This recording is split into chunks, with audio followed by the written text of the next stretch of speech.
Nagupod kita sa panawagan sa aton National Chairman Mar Balbina sa aton nga Manibela upod man sa aton nga piston kamo de Floranda. So nationwide din siya nga panawagan kag aton ginademanda dire nga as long nga ginastadian pa ang modernization program dapat rinyo kita anay kay malapit na ang abri klase 1 year na kami nga wala maristro, dapat maristro ang amon nga provisional authority sa sini nga bulan gid dapat kay kung hindi before sang sini nga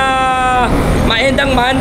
mayara kami sang 3 ka adlaw tugtob 5 ka adlaw nga untat biyahe sa syudad sa Bacolod. Ate sa sini gina-estimate naton yara sa 700 to 800. But kung madayon ina ang 3 ka adlaw, kag istorya naman nato ng mga operators nga affiliated sa Bacod Manibela, Ondok Piston kag Ginidco Piston,